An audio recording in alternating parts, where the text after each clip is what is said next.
اللهم آت نفسي تقواها وزكيها أنت خير من زكاها أنت وليها ومولاها أما بعد. إخوة الإيمان، إخوة في الدين، أعزكم الله وأحبكم في الله. الحمد لله ثم الحمد لله. Alhamdulillah ikhwan, dengan limpah kurnia dan rahmat daripada yang ampunya rahmat, kita boleh sambung bacaan kita. Kita sampai muka surat 541 Pak Mek.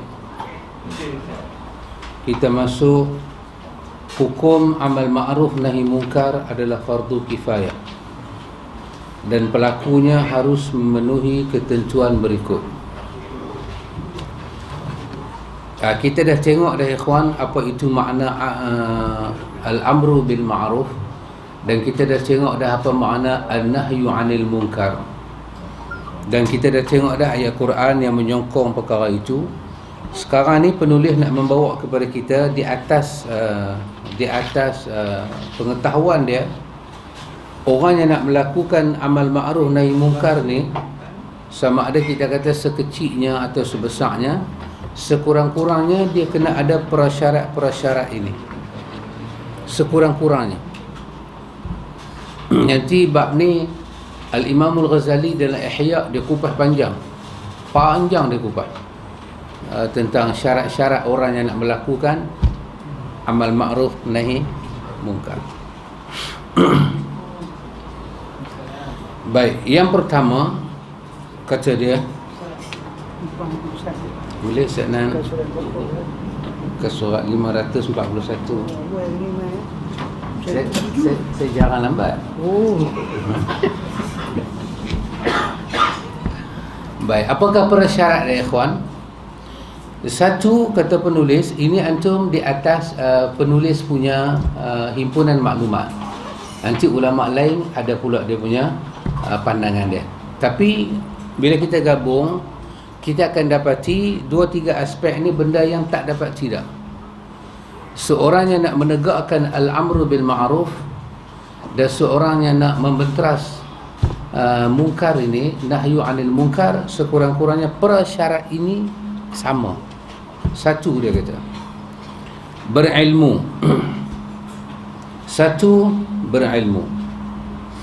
Dan dalam tulisannya lain dia tambah perkataan dan ikhlas. Dia pergi sekali pandangan lain, ilmu dan ikhlas.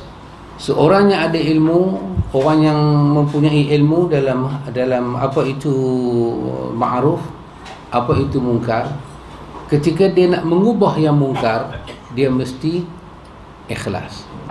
Untuk apa ikhwan? Untuk membedakan antara diri dia, emosi dia, dengan dia mentaati perintah Tuhan. Kadang-kadang yang buat mungkar ni kebetulan orang yang kita meluat. So pada masa tu emosi kita terlindung dengan perintah Tuhan. So kita kejar orang, pasal apa tak ambil tindakan? Sebenarnya bukanlah masalah kawan tu menyalahi sangat. Masalah dia kita sudah gui. Ikhlas ni dia membedakan emosi kita, perasaan kita tak akan merosakkan perintah Tuhan yang kita nak laksanakan. Maka dalam tulisannya lain dia kata berilmu dan ikhlas. Dia membawa firman Allah Ta'ala berfirman, qul hadhihi sabili ad'u ila Allah ala basiratin ana wa man ittaba'ani wa subhanallahi wa ma ana minal musyrikin. Katakanlah, ini jalan agamaku, ini jalanku, aku dan orang-orang yang mengikutiku, mengajak kamu kepada Allah dengan hujjah yang nyata. Maha suci Allah dan aku tidak termasuk orang-orang yang musyrik. Ya ikhwan, dalam amal ma'ruf ini, di antara perkara yang mesti ada adalah ruang. Orang yang kita tuduh dia melakukan mungkar itu, beri pada dia ruang untuk memberi penjelasan. Dan kita akan menjawab. Kalau dia kata begitu, dia kata begini, kita kena menjawab. Dan kaitan ayat ini dengan tajuk di atas ni adalah Allah Ta'ala menyatakan ala basirah. Kita suruh manusia ke jalan Tuhan dengan basirah, dengan ilmu, dengan penjelasan, dengan keterangan. Bukan kita pergi tangkap orang, kita pergi marah orang, kita kata ini mungkar tanpa basirah, tanpa penjelasan. Dan dalam penjelasan tu, kalau dia tanya, benarkahlah dia tanya, kenapa saya yang ditangkap? Kenapa saya dituduh mungkar? Saya ada berpahaman dengan pahaman ini. Kenapa awak kata saya mungkar? Kenapa awak kata saya tak betul? So ala basirah. Ini undang-undang, kami pihak berkuasa, so tutup mulut, tutup semua. So awak jangan bercakap apa-apa. Nak bercakap di mahkamah. Pergi mahkamah aja nak buka mulut tak boleh. Kena hormat peradaban mahkamah. Selagi hakim tak benar cakap, tak boleh cakap. Lawyer tak panggil, tak boleh cakap. Semua kena serah kat lawyer. Lawyer punya bahasa pula kita tak puas hati. Lawyer tak cakap bahasa kampungnya, kita boleh hamput hakim, kita tak puas hati. Jadi ini semua bukan basirah. Basirah, orang yang buat salah, dia tahu pasal apa dia buat salah. So panggil dia cakap, benarkan dia cakap kenapa dia salah. Awak ditangkap di dalam rumah urut. Dia kena tangkap. Dia sebelum saya, kes sebelum saya tak ada tauliah, tapi kami punya hukuman sama. Awak ditangkap di rumah urut. Sebenarnya dia cakap, pasal apa awak masuk rumah urut? Tuan Hakim, sebenarnya saya terkeliru dengan simbol. Saya nak buat macam 786. Saya terkeliru dengan simbol. Benar lah. Ujah dia mangkat tak mangkat, dia punya pasal, tapi benar kan dia bagi tahu pada umat. Maka perlunya mencegah mungkar. Kadang-kadang ialah mungkar, kalau kita kata mungkar itu hak jenis pitangkap khaluat, sesuai dengan kad kita pegang kan, pencegah maksiat. Yang tu saya fikir tak ada lah siapa nak ujah kita.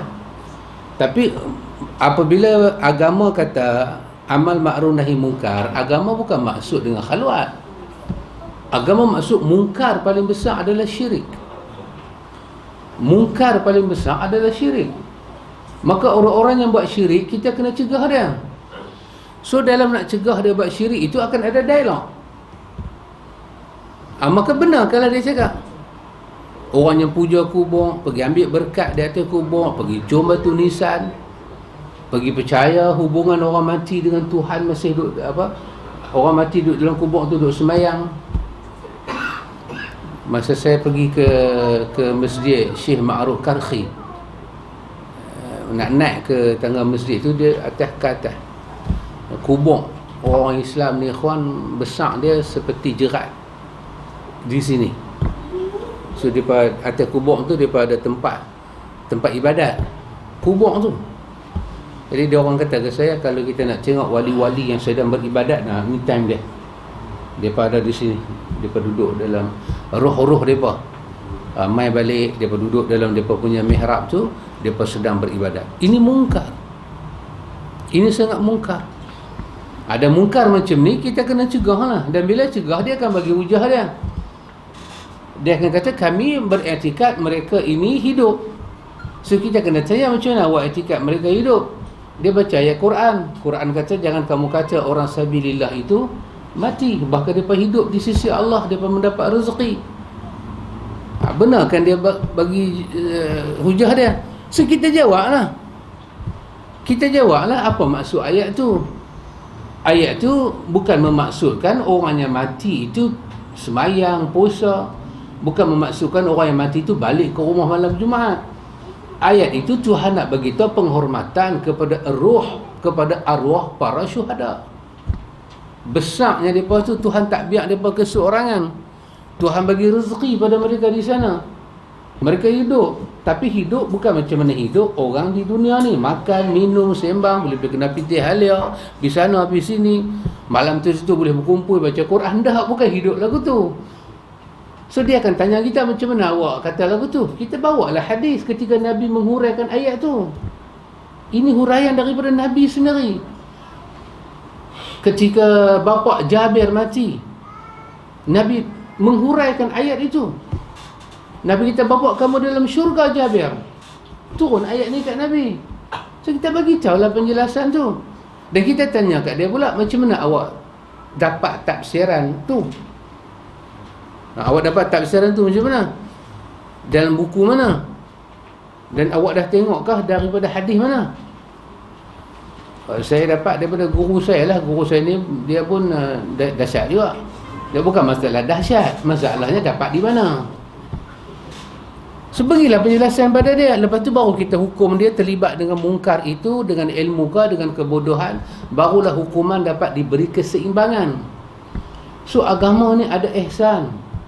So orang yang duk pergi cegah mungkar tak boleh pergi cegah dengan muka masam, berkelahi dengan bini, dengan sakit kepala.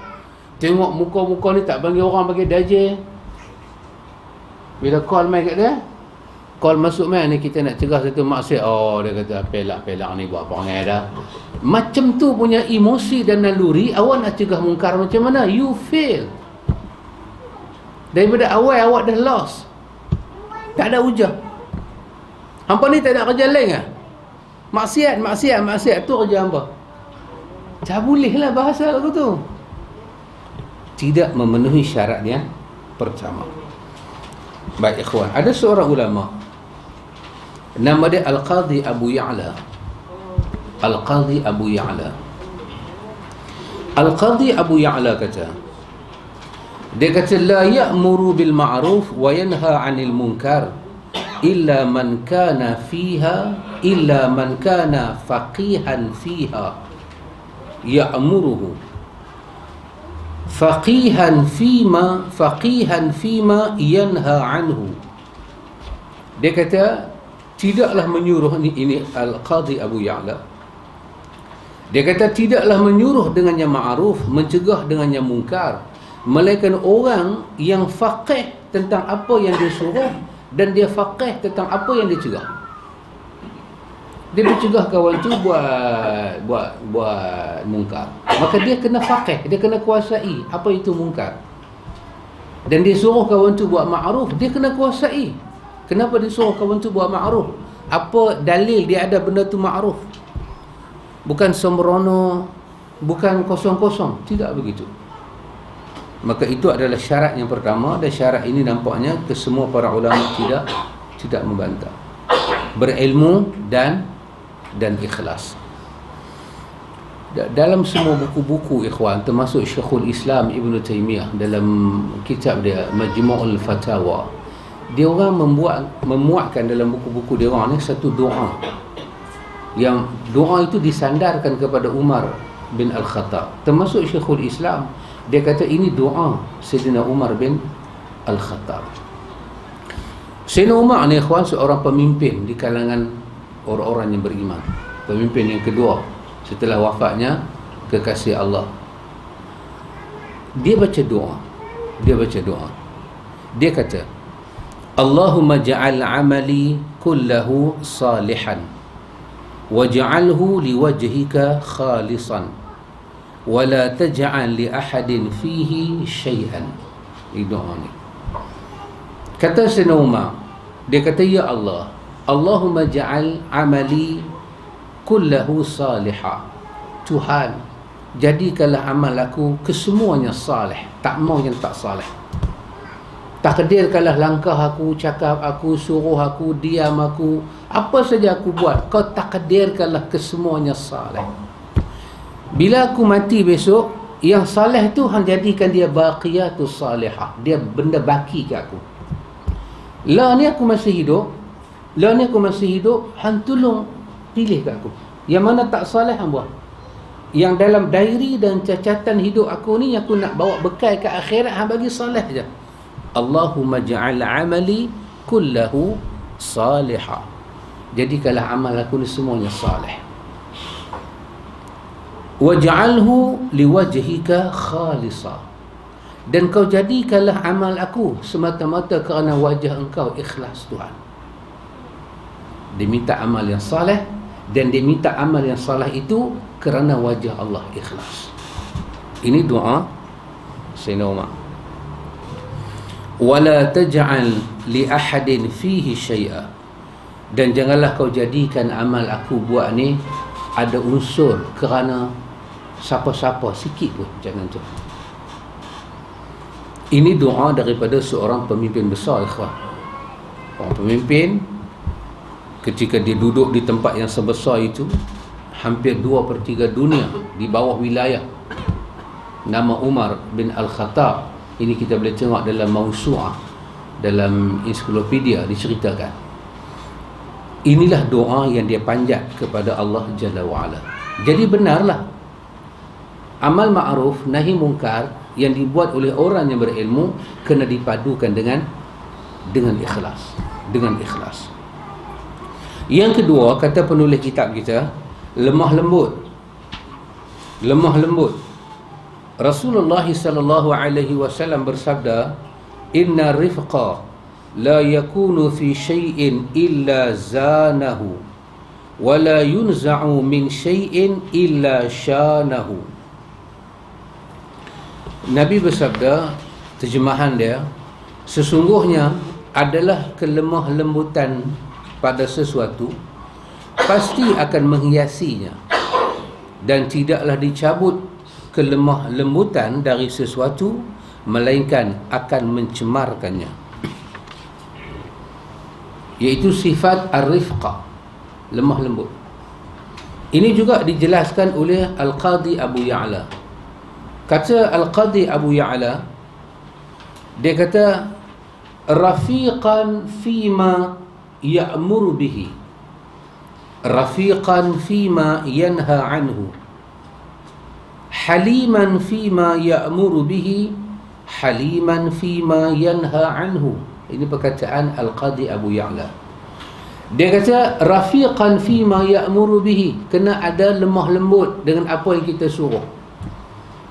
Rafiqan fima yanha anhu, kena ada lemah lembut daripada apa yang kita cegah orang buat. Haliman fima ya'muru bihi, kena ada sifat halim, kesantunan dengan apa yang kita suruh, dan kena ada sifat halim dengan apa yang kita cegah. Kita tak main hoi dengan orang. Sebagai pengat kuasa pencegah maksiat, tak boleh marah orang dalam bilik siasatan tu. Dia juga rakyat Malaysia yang bayar setiap undang-undang, yang bayar setiap cukai dalam negara ni. Apa ni kerja lain tak ada. Kerja hampa khalwat saja, menyusahkan orang. Kalau dia patah khalwat, hang pula tak ada kerja. So, bukanlah sokong orang berkhalwat, tetapi betul lah budi bahasa. Dan kita yang tangkap orang buat khalwat ni bukan kita bersih tak mana, cuma mungkin kita tak ada peluang. Bukan menentukan kita ni bagus. Kita kerja di mana-mana jabatan bukan menentukan keimanan kita itu stabil. Tidak. Orang yang dididik oleh Muhammad pun terlibat dengan zina dan mengaku bersalah. Jadi apa hal dengan kita ni? Kita nak marah-marah ke orang. So, sebagai siapa pun, sebagai hakim ke, sebagai juru apa dalam mahkamah ni yang nak perberat kes kita ni, dia panggil apa? Pendakwa. So, nak dakwa orang pun kena ada raqi, sifat rafiqan haliman, kelemah lembutan, kesantunan. Dan kalau dia itu diringankan hukuman dengan dihukum dengan berat, yang mana lebih baik untuk diri dia dan menonjolkan akhlak kita. Dia bukan melakukan satu dosa yang tak dapat, tidak. Satu dosa dia lakukan itu selesai dengan taubat, dan hukuman itu masih tidak diputuskan oleh syarak. Ta'zir ni bukanlah ditetapkan langsung oleh syarak. Kita yang menentukan syarak benar kan. Jadi di situ ada sifat lemah lembut. Jangan pandang orang ni hina. Orang tu minum arak depan Nabi kan, Nabi kita dabur dia. Depan dabur dia minum arak. Tapi bila ada sahabat menghina dia, maka Nabi kata jangan membantu syaitan. Jangan.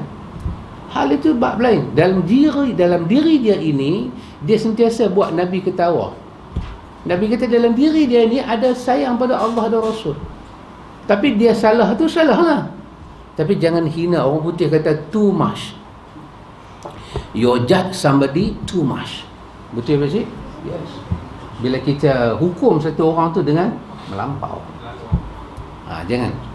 Tengok-tengok dalam bab ini ada sifat itu, ikhwan. Baik. Kemudian Nabi kata tercabut, betul lah ikhwan, bila tercabut sifat rifqu ni, ar-rifqa ni, maka cemarlah urusan tu. Kita dengan kepiawah kita, dengan baju-baju Melayu melambangkan keagamaan ni, kita bercakap kasar ke orang. Kita baru balik daripada masjid pula, dengar kata ada rumah tu khaluat, kita pun pergi ramai-ramai. Kita tak ada kad. Kita tak ada kad itu kan. Tapi cuma kita ni sayanglah. Kita tak mau nak bangsa kita masuk homestay. Ini yang telefon saya ni orang bukan Islam. Nanti saya sabar. Apa homestay?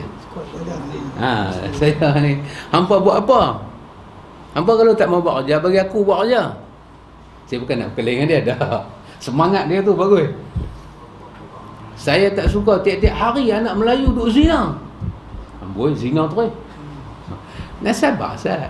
Bolehkah kita sebut orang berzina sedangkan mata tak nampak? Tak boleh. Kalimah zina tu bila boleh disebut? Apabila 4 biji mata melihat batang celak masuk dalam lubang celak. Maknanya tak ada hijab. Dan siapa nak buat kerja lagu tu? Melainkan hati tengok blue film lah. Barulah boleh tengok benda tu. Tapi orang berzina, saya nak berzina, apa yang dalam hadis ni, cuba tengok. Dia gila ke? Gila ke? Kita dah sebut zina. Saya tak setuju. Setiap hari ada anak Melayu kita berzina. Hampa buat apa? Tak boleh begitu. Ini menunjukkan emosi kita nak melakukan amal ma'ruf nahi munkar tercalang. Pasal inilah tajuk yang kedua ni. Nabi kata la yunza'u min syai'in, tak tercabut daripada satu-satu benda sifat rifqu ini, melainkan Nabi kata illa syanahu, melainkan urusan itu pincang, dihilang keindahan dia. Maka betul lah sadaqa Rasulullah sallallahu alaihi wasallam. Yang ketiga, orang buat amal ma'ruf nahi munkar ini kena apa? Kena sabar, dia kata. Firman Allah Ta'ala, ya bunayya aqimis salah wa'mur bil ma'ruf wanha 'anil munkar wasbir 'ala ma asabak inna zalika min azmil umur. Terjemahan dia, hai anakku, dirikanlah salat dan suruhlah manusia mengerjakan yang baik dan cegahlah mereka dari perbuatan yang mungkar dan bersabarlah terhadap apa yang menimpamu. Dan juga firman Allah, wasbir ala ma yaquluna wahjurhum hajran jamila. Sabarlah kamu dari apa-apanya mereka katakan dan jauhilah mereka dengan cara yang baik. Ya betul ya. Sabar. Kemudian dalam tulisan lain dia kata sabar apa? Bukan sabar sekadar pergi buat kerja. Dia kata as-sabru ala al-adha, ia ini sabar di atas kita disakiti kerana kita di atas jalan al-haq. Kita nak pencegah orang itu daripada mungkar, tiba-tiba kita disakiti, dicemuh, dimaki, maka sabar. Sabar di atas itu. Tapi hari ni terbalik, dia tu yang kena maki. Dia tu kena maki, kerja lain tak ada, banyak kerja boleh buat. Yang ni yang apa pilih nak buat, kita cemuh dia. Dia pula kena sabar, dia pula duk ingat yang ketiga sabar. Dia pula sabar. Kawan buat kerja ni tak sabar. Sudah terbalik. Dalam surah Wal Asri kan, ini di antara perkara yang diangkat. Dalam usul salasah disebut ini perkara yang diangkat. Wa tawasau bil haqqi wa tawasau bis sabr. Allah kata, berpesan-pesanlah kamu, aku wasiatkan kamu dengan kebenaran dan aku wasiatkan kamu berpesan kepada sabar. Ya. Kita dengan apa keadaan pun kita bersama al-haq, dengan apa keadaan pun kita dengan sabar. Disakiti kita, tambah-tambah kita di atas kebenaran, kita disakiti. Bahagian kita disakiti, kita mengadu ke Tuhan. Allahumma inni ashku ilaik, Tuhan aku adu pada Engkau tentang dha'fa quwwati wa qillata hilati wa hawani 'alan nas ya arhamar rahimin. Tentang lemahnya ya Allah, helah aku. Tentang lemahnya kekuatan aku dan sikitnya helah aku ya Allah, hinanya aku pada pandangan orang. Kaulah Tuhan yang penyayang daripada yang sayang-sayang. Kaulah Tuhan orang yang lemah dan Kaulah Tuhan aku. Mengadu ke Tuhan, mengadu. Itu masa Ustaz Adam kan, masa Ustaz Adam dia digantung naik ke atas. Dia baca doa ni, betapa hinanya aku di sisi orang-orang ni semua, bergantung dia nak di atas. Habis dia selesai baca doa ni, barulah datang kilat samak menyambar dalam Munafik 2 Ustaz Adam.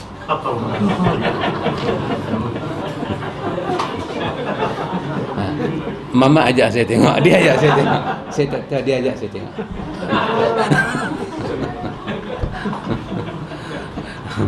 Ustaz Adam, pertengkaran Ustaz Adam dengan ajaran sesat tu. Ustaz Adam baca hadis-hadis yang sahih, dia tu baca hadis palsu. Ustaz Adam kata palsu tu. Dia tu marah kat Ustaz Adam. Kau ustaz apa, nama je ustaz, serban pun tak pakai. Sembahyang orang yang pakai serban 25 kali lebih baik daripada orang yang tidak berserban. Ustaz Adam kata itu hadis palsu. Palsu? Dia marah Ustaz Adam. Lepas tu satu ustaz sebut dalam radio, siapa sembahyang jemaat pakai serban 70 kali lebih baik, lebih banyak daripada kawan yang tak pakai. Ustaz tu pun tak tahu hadis palsu, Ustaz Adam tahu. Dahsyat kehidupan manusia ni. Tak mengaji tak dapat. Dia bukan masalah hang ustaz ke hang siapa. Tak letak mengaji. Dulu ya kawan, dulu antum tengok dulu, sebelum kita sama ada saya ataupun antum sekalian, pengalaman kita baca kitab dulu, kita tidak diajar membongkarkan siapa penulis. Kita boleh baca kitab, kita kata ini kita nak baca kitab ni, nama ni. Habis tak ada, kita kata nama dia yang ditulis atas tu lah. Kita berhenti dekat tu. Kita tak akan dikaji tahun dia mati bila, tahun dia hidup bila, apakah penguasaan dia terhadap ilmu hadis. Tak ada. Kita buka-buka kitab, ni insyaAllah saya nak baca bab ni, ditulis oleh sekian orang. Dia pun ni semua orang bagus-bagus lah tuan.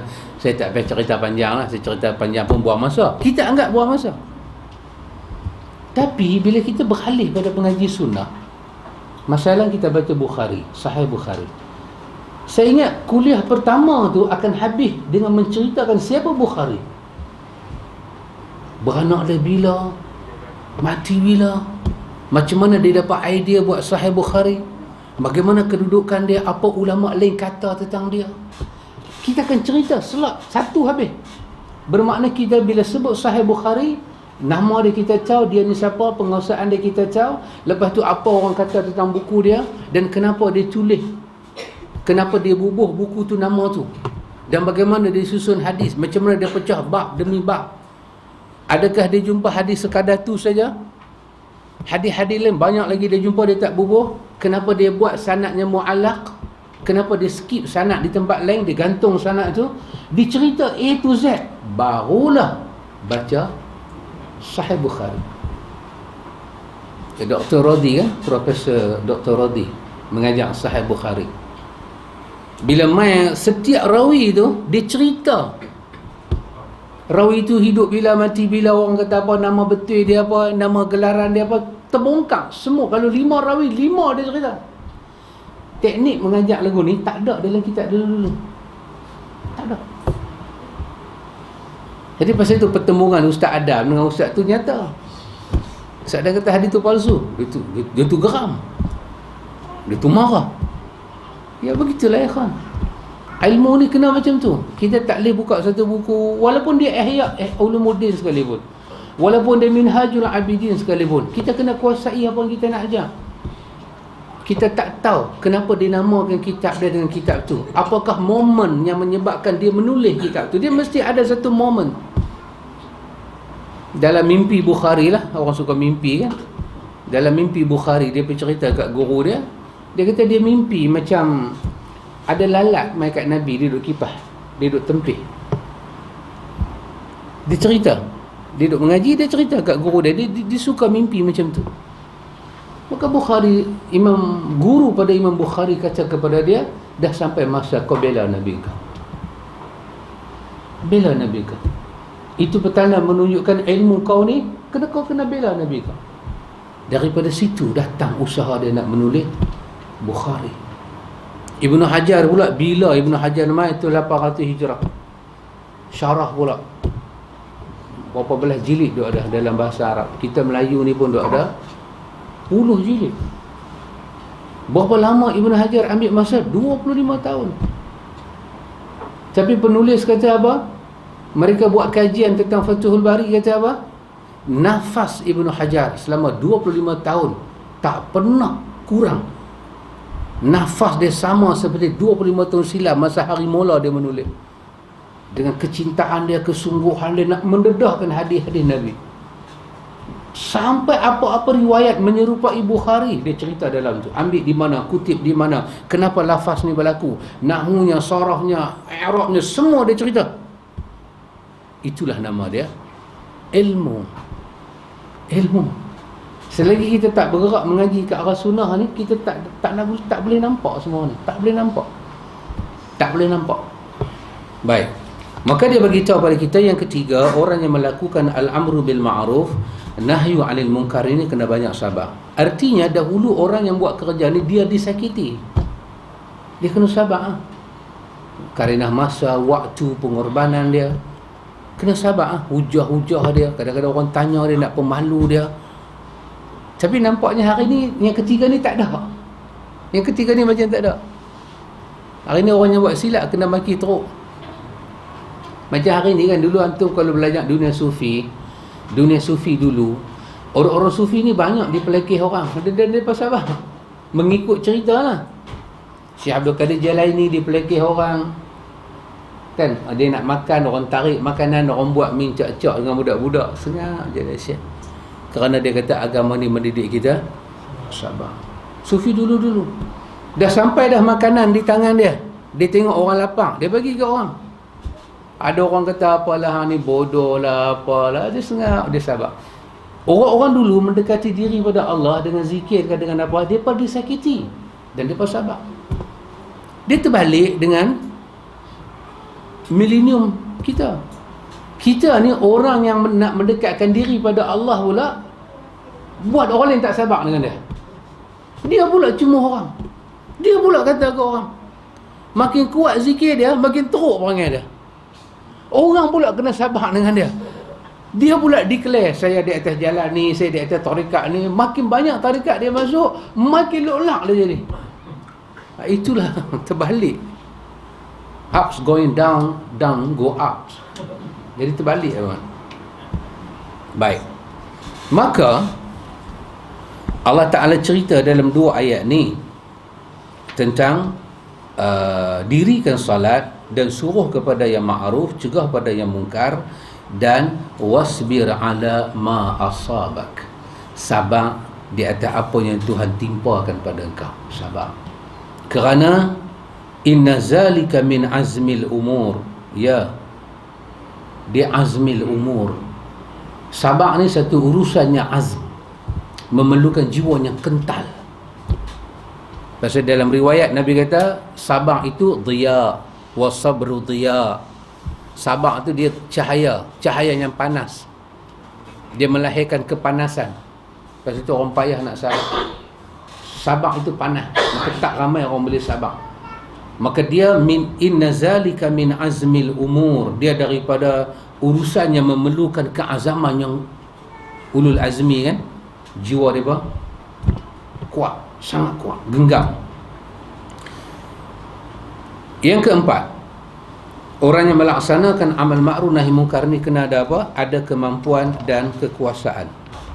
Ya, dia kena mampu dan dia kena, orang yang ada kekuasaan diberi kekuasaan pada dia.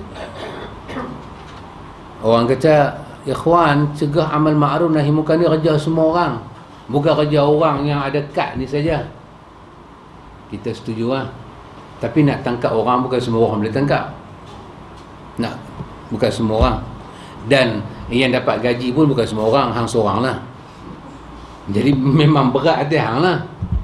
Kita ni sebagai apa? Pembantu. Tu pun kalau kita pergi tangkap tak ada kad, pergi mahkamah, kes tu tak boleh lekat.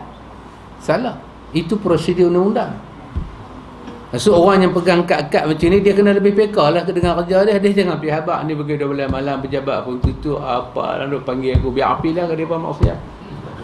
Kan? Esok pagi kita kata kerja ni tuan-tuan bukan kerja saya seorang, kerja semua orang. Memang kerja semua orang, tapi dapat pencen hang seorang. Kami tak dapat. Kami kena maki lah. Jadi tentulah berat atas kita lebih sikit. Maka kerana itu dia adalah benda yang melibatkan kemampuan dan kekuasaan. Ada perkara ya ikhwan memang melibatkan pemimpin, kita tak boleh masuk campur. Seperti kahwin, jadi qadi. Tak boleh. Antum mai kat saya, ustaz kahwinkan saya. Tak boleh ustaz kan? Kawan tak boleh. Kawan tak apa. Saya kata Kak Alik Win. Kahwin. Suruh saya angkat nikah. Tak boleh. Kata ustaz tolong angkat nikah. Tak boleh. Kerana dia melibatkan penyerahan wakalah daripada pemimpin. Sultan yang bagi. Walaupun sultan itu seorang bukan Islam. Kalau macam negeri pemerintah tu kan, macam Siam masalah, pemimpin dia bukan Islam, maka tetap orang Islam dalam negeri itu kena mengadap, kena bagi tahu ini cara kami ibadat, dan dia memberi keizinan. Barulah itu dianggap sebagai benda yang watikah dia. Daripada mereka ni kita biar duduk serumah lagu tu, kita kahwinkan mereka dululah, lepas tu bagi mereka sah dari segi hukum, lepas tu kita pergilah ikut undang-undang ni. Tak boleh. Tak boleh. Lepas tu pula kahwin 2 kali.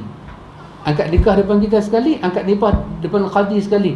Habis nikah yang mana yang sah ni? Sekali angkat depan ustaz ni. Pasal apa? Pasal mereka duduk naik motor sekali. Bagilah mereka ni bunyi pun bagi sah di sisi hukum. Habis apa nak angkat nikah? Kalau pakai juru nikah yang berdaftar ni, dia kena ikut dia punya prosedur. Dia kata macam ni lah, kita cari wali, kita cari saksi, kita minta ustaz tolong angkat nikah.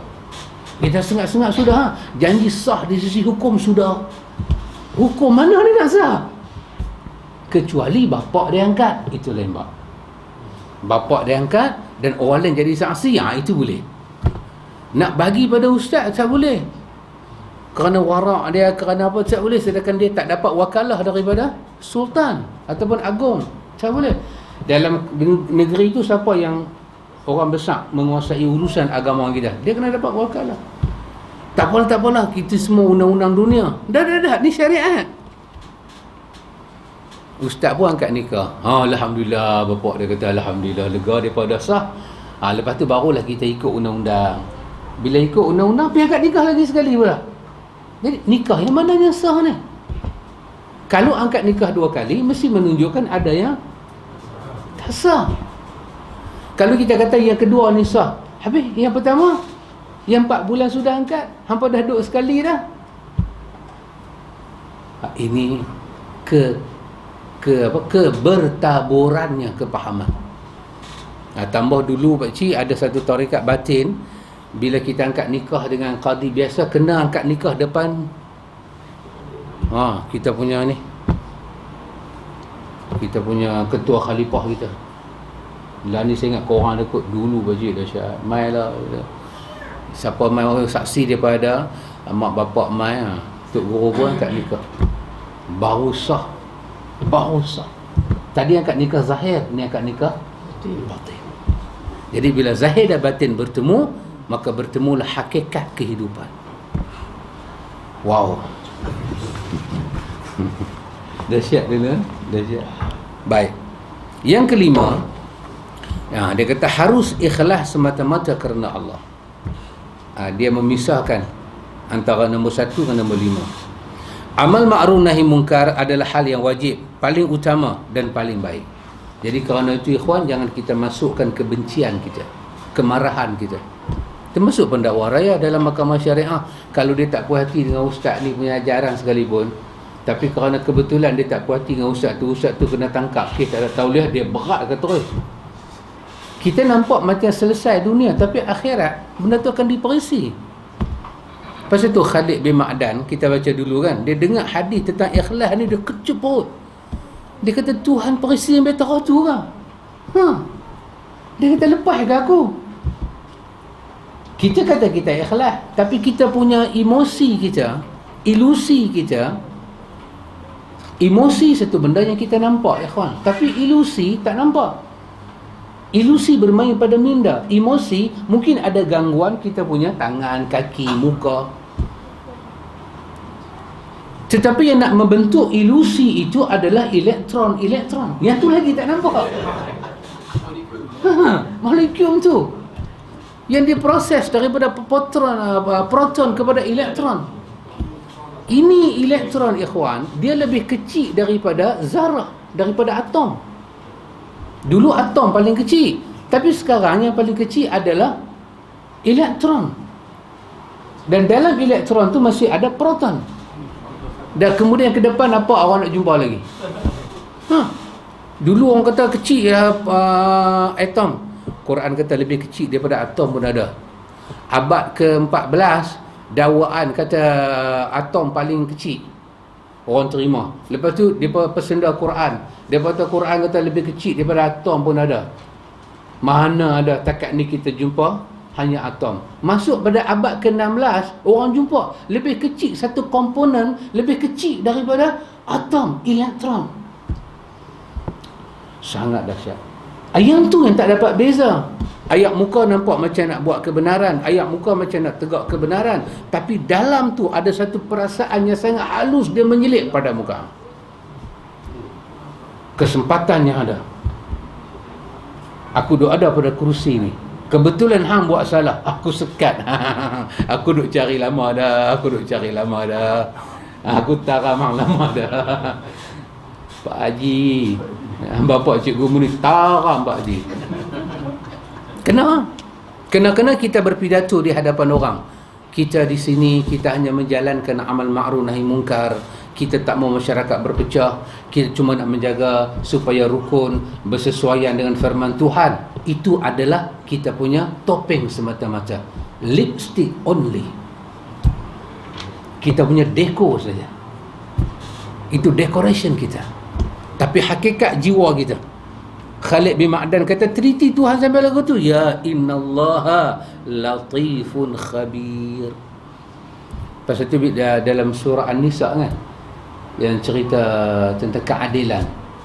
Sahabat Nabi pergi ke kampung Yahudi. Dia kata, Yahudi, hampa ni lebih aku benci daripada khanazir dan qiradah, daripada babi dan daripada kera. Hampa ni lebih aku benci. Bagi aku urus babi dengan kera pun tak apa lagi, tapi urus hampa ni aku benci sungguh. Tetapi jangan takut, kerana telah turun kepada kami ayat. Janganlah kerana kamu benci pada satu kaum, kamu bertindak tidak adil. Adillah, kerana adil itu dekat dengan takwa. Aku adil dengan hamba. Sahabat boleh imbang rasa mereka sampai tahap tu, ikhwan. Maka kerana itu mesti hati-hati ya. Mesti hati-hati. Nampak zahir macam kita nak tegak undang-undang, dalam diri kita tu apa? Inilah peluang aku nak balas dendam kat hang. Aku geram lama dekat hang. Hari tu masa hang naik, hang buat macam-macam kat parti aku kan. Lah parti aku pula naik, hang jaga. Semua kes hang sekecil mana aku tahu, aku bongkar habis-habis. Bagi dunia tengok betapa buruk dan telanjangnya hang ni. Dari segi undang-undang nampak macam okey, tapi dari segi jiwa manusia, dia menyukai kebenaran kah? Ataupun this is, orang putih kata, this is a time, this is a very good excuse to punish them. Wow. Siapa tahu Khalid bin Ma'dan kecut tentang hadis ni. Dan sebahagian daripada umat, mereka tidak takut. Maka pasal itu kita kena, kita duk cakap pasal kita lah, kita kena Hati-hati. Lepas itu ikhwan, di antara pendidikan yang besar dalam ini yang Nabi ajak pada kita apa dia, untuk meluruskan kita punya gelombang-gelombang pemikiran ini agar tidak berada dalam keadaan, agar ia sentiasa dalam keadaan seimbang dan tidak berlaku sepatutnya. Apa di antara benda Nabi suruh kita buat? Nabi suruh kita buat baik pada orang buat jahat kat kita. Dia benar-benar mengimbang. Dahsyat. Nabi suruh kita buat apa? Quran kata, maafkan orang buat salah pada engkau. Siapa boleh ada pada pentah ni, benar-benar tersusun emosi dia, elektron, pemikiran dia, semua tersusun. Ya, Quran kata apa? Dalam surah Al-A'raf, khuzil af wa'mur bil urfi wa'arid 'anil jahilin. 3. Berilah kemaafan, suruhlah dengan benda baik, dan berpalinglah daripada kejahilan. Datang pula An-Nisa, datang pula Ali Imran. Ali Imran kata apa? Wal 'afina 'anil nas, wal 'afina 'anil nas. Berilah maaf kepada manusia. Imbang. Dan posisi ni ikhwan adalah posisi 24 jam Muhammad bin Abdullah salawatullah wassalamuhu alaihi berada padanya. Siapa yang Nabi tak maafkan dalam sejarah sirah yang kita belajar ni? Siapa Nabi tak maaf?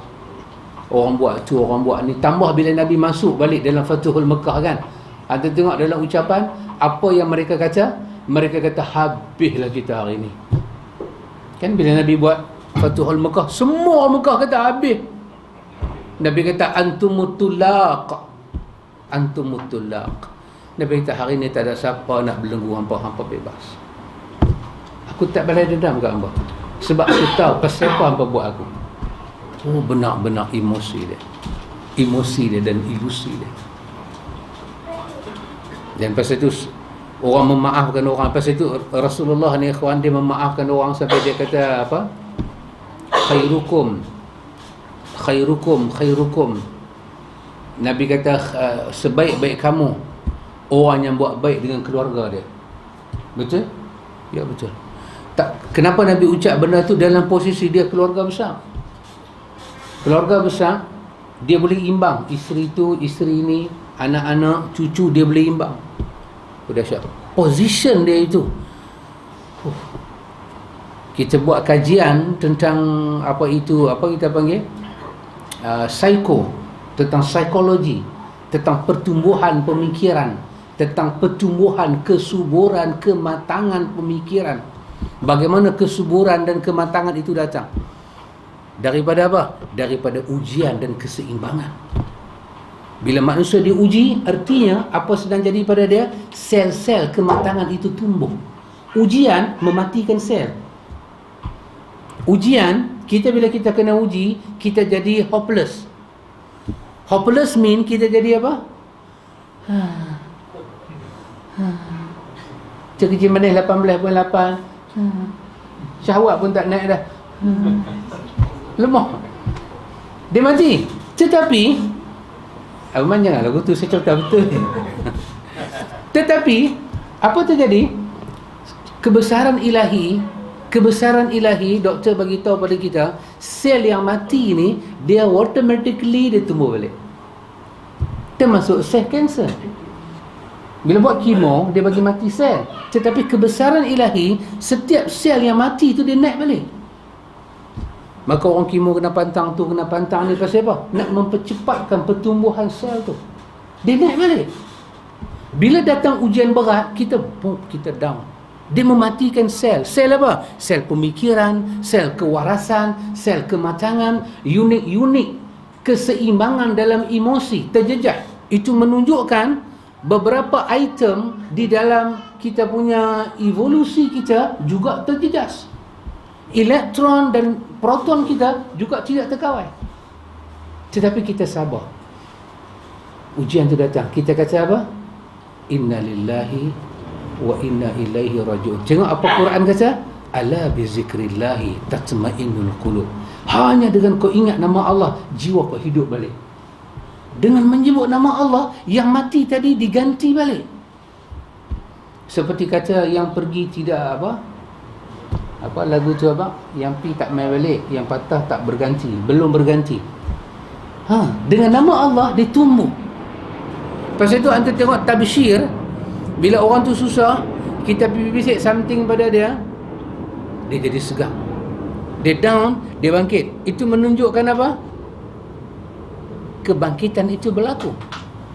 Ya, kebangkitan itu berlaku.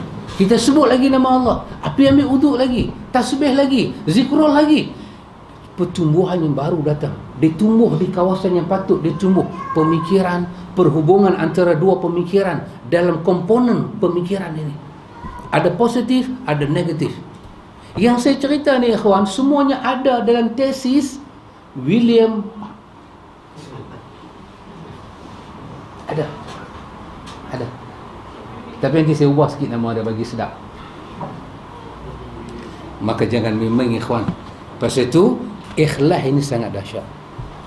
Tak ada satu benda lebih dahsyat daripada ikhlas. Betul ikhwan.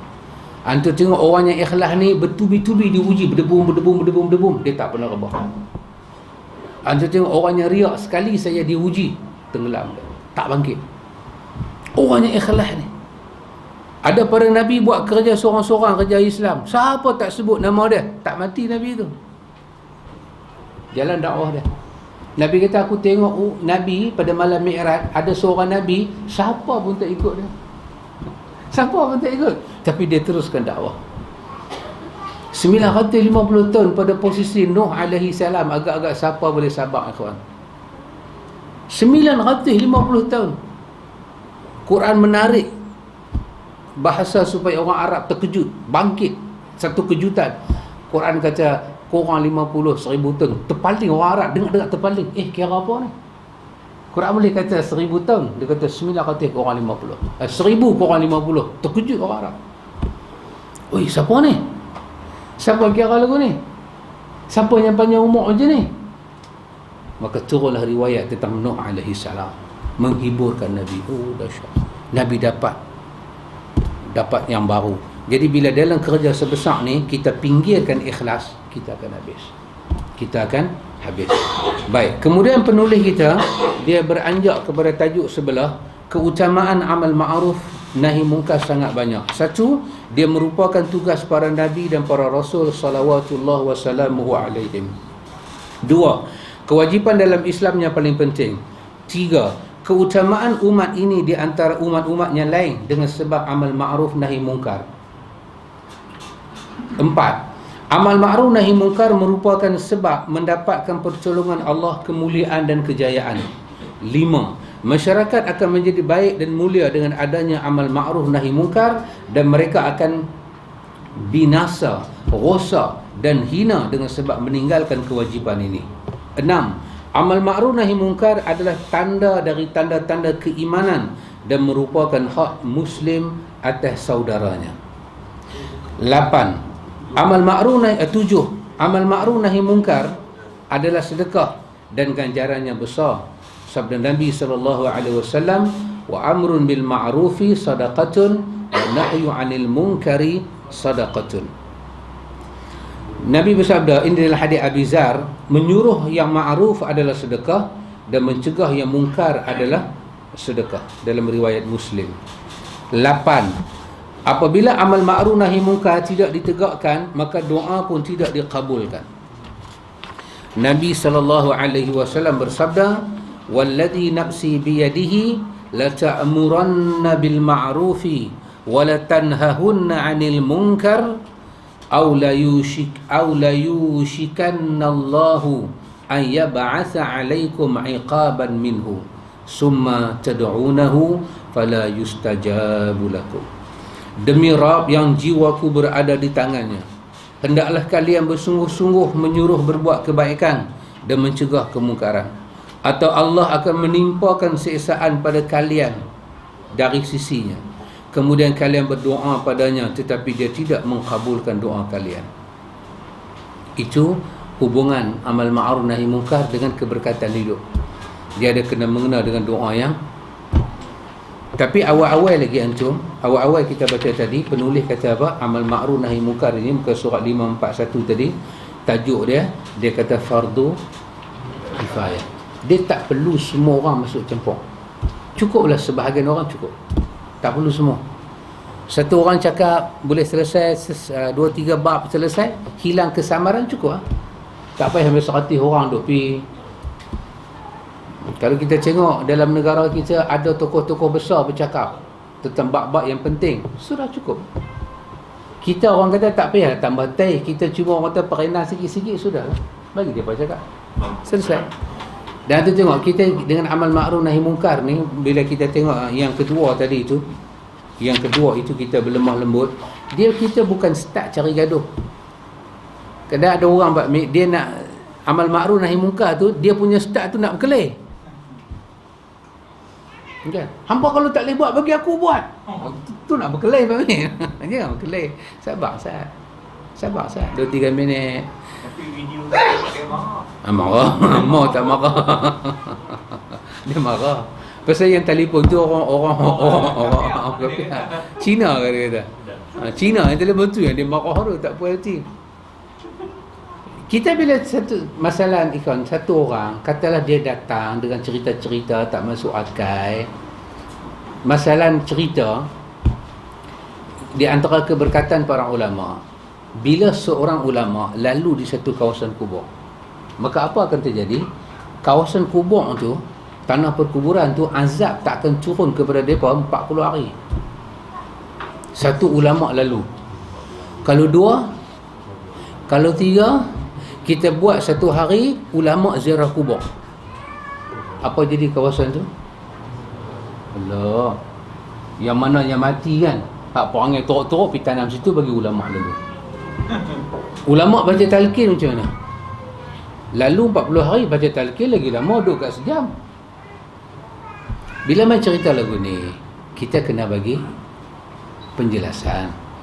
Tak ada lah metode tu. Ulama ni ada berkat dia, tapi tak ada lah sampai taruh tu. Tapi cuma bila kita masuk respon dengan cerita lagu ni, kita tak boleh respon dengan marah. Kita tak boleh respon dengan cari gaduh. Kita nak kena respon dengan bagi penjelasan. Cuma macam tu lah keadaan kita. Dia kata, awak marah ke? Tak, bukan marah. Aku bagi nasihat. Aku bagi nasihat macam marah. Aku bagi nasihat. Lihat. Tapi macam tu lah. Bila kita respon, kita ni banyak isu, kita respon macam, oh, kita ni macam betul-betul fighter tau. Kita dah hasah semua, kan? Besi apa dia baca? Besi bukan sebarang besi. Oi. Muka besi meh Kuala Kedah. Kalau dia kata pi tinggal gigi dengan lidah. Oh, dia kata jampi ke? Orang nak bagi berat penumbuk. Mak kita punya jawab tu kira macam dah siap semua ready, kira dah tak mesti lagu tu. Memang itulah amal ma'ruf nahi munkar, dan dia ada kelebihan. Tuhan Ibn Qayyim kata, kamu kalau lihat kesantunan Tuhan satu hari, kalau kamu tahu kesantunan Tuhan, aku rasa, dia kata, kita boleh hidup tanpa makan dan minum. Kesantunan Tuhan. Tuhan punya santun dengan kita ni. Dia buat kita, dia tahu kita siapa. Betul? Bukan kata dia buat kita, takdir kita dia yang urus. Dia tahu. Kita terjebak dengan dosa. Dosa kita terjebak ni pun dosa yang bukan kata biasa-biasa, heavy metal. Dosa pun berat-berat. Apa Tuhan buat yang mula? Tuhan zip dosa kita. Dia tak bongkar. Melainkan yang bongkar dosa kita adalah kita sendiri. Tak ada siapa bongkar dosa kita. Kita. Mabuk sikit dia keluar semua. Kita yang bongkar. Lepas tu Tuhan kata apa? Mai kat aku. Pintu taubat aku terbuka. Dia ampun dosa kita. Lepas tu bukan kata dia ampun, Dosa kita buat dengan kita minta ampun, dia tukar benda tu jadi kebajikan. Lepas tu kita pun dapat keampunan Tuhan. Kita pun berjalan dalam hidup. Berjalan, tersadung pula dosa lagi satu. Jatuh dalam sangkak dosa dan muara dosa. Kena. Tuhan ampunkan. Lagi sekali minta ampun. Orang kata Tuhan ni, macam kalau guna bahasa kita, orang yang sama main 2 kali, nampak? Kita mula nak kata lagu tu, Tuhan tak. Seolah-olah yang mula kita buat tu, dengan kita minta kali kedua ni, dia delete dah yang tu. Aku tak campur 2 urusan. Itu urusan lama. Dia tengok kita, dia bagi kita aku ampun. Bagi rahmat, bagi keampunan. Di sini dia bagi keampunan, di akhirat dia jadi syurga. Untuk siapa? Untuk orang yang berlemuh dengan salah. Sekalilah kalau mata hati kita Tuhan buka, dapat lihat betapa rahmat, betapa Tuhan ni limpah kasih sayang dia yang besar. Kita boleh hidup dengan keampunan dia, dan kita tak perlu hidup dengan apa-apa. Dahsyat. Maka salah satu limpah kurnia Tuhan kat kita apa dia? Bila kita buat amal ma'ruf nahi munkar, Tuhan nak angkat doa kita. Orang Yahudi dilaknat kerana mereka tidak mencegah kemungkaran. Itulah firman Allah Ta'ala, kanu la yatanahawna an munkarin fa'aluh labi'sa ma kanu yaf'alun. Mereka tidak saling mencegah perbuatan mungkar yang selalu mereka perbuat. Sungguh sangat buruk apa yang mereka perbuat itu. Maka tuan penulis kitab kita habiskan tajuk ni ikhwan, iaitu tentang amal ma'ruf nahi munkar. Dia buka pula bab ahlu sunnah melaksanakan ibadat bersama ulil amri.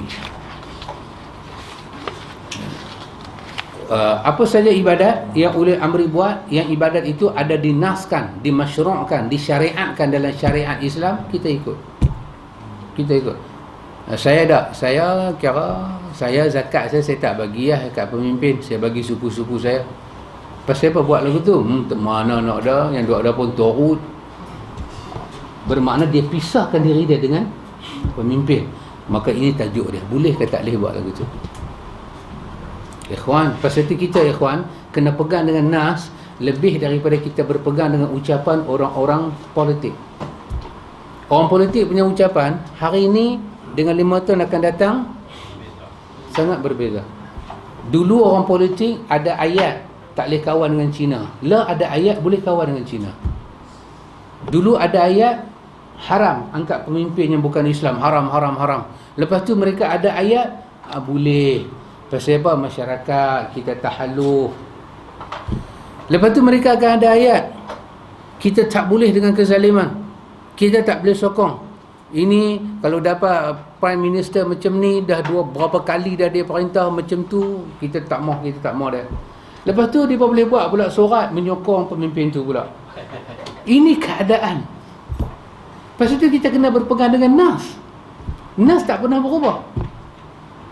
Nas kata macam mana? Macam tu lah. Jadi kita melaksanakan pemimpin kata raya. Saya tengok negara lain tak raya lagi. Atau pemimpin kata tak raya, besok puasa lagi 1 hari, lusa baru raya. Tapi saya tengok negara lain dah raya.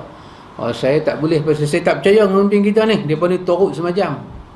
Saya kena ambil sebelah lain. Boleh tak lagu tu? Tajuk ni buka. Saya tak mau kahwin dalam Malaysia, saya tak percaya dengan apa ni semua. Saya nak kahwin di luar, lepas tu baru mai kahwin balik di Malaysia. Ini tajuk dia, boleh ke tak? Boleh ke tak buat lagu tu? Tapi kita dah buat dah, baru nak tengok. Kita dah buat dah. Zaman kita dulu dah buat dah. Baru nak tengok. Berapa lama Pak Mi baru sampai tajuk ni, tahun 2020. Baru sampai tajuk ni. Kita pernah dah mufarakah berapa orang jadi imam. Saya ingat kawan saya dulu sembang dengan dia. Dia kata, saya hantar dah. Aku ni, aku nak cerita kat hang sebelum aku kena sunnah. Dia kata saya aku ingat bukan aku saja, hang pun serupa apa. Berapa kali semain jemaat kita qada dengan Lahore. Pasal apa? Pasal masalah turutnya tu imam tu. Pasal dia sokong sebuah kerajaan yang tidak melaksanakan undang-undang Islam. Dan kita duk kata afatu'minuna bi ba'dil kitabi wa takfuruna bi ba'd. Kenapa kamu terima sebahagian kitab, kamu kufur dengan kitab? Kita kata kena buat hudud, dia kata lagu ni. Maka tu imam yang membantah hudud ni, kita semayang di belakang ada Jumaat, kita buat lohak balik. Bila? Dulu. Dia kata saya betul tak ampun lagu tu. Saya kata pernah lah juga. Dia kata berat-berat. Tapi Allah memaafkan kita.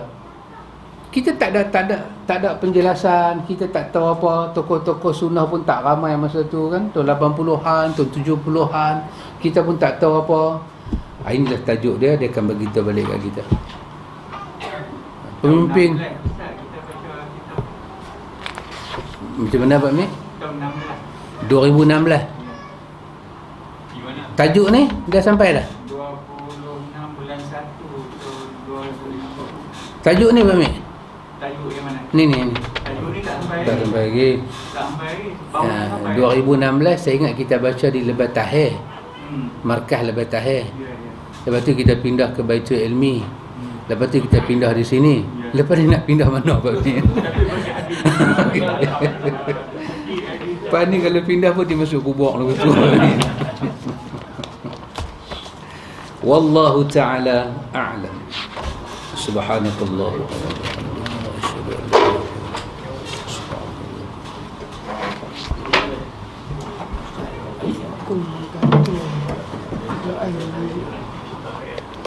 Menggantung Quran dalam masjid. Nampaknya jumhur ulama mengharuskan. Saya tengok misalnya kita kalau mengingat percaya tentang tapi segala itu orang bermanfaat Ya. jadi kami membaca Kita kata harusnya bersyarat. kami harus dengan bersyarat Bersyarat. syarat dia macam tadi syarat dia macam saya sebut tadi.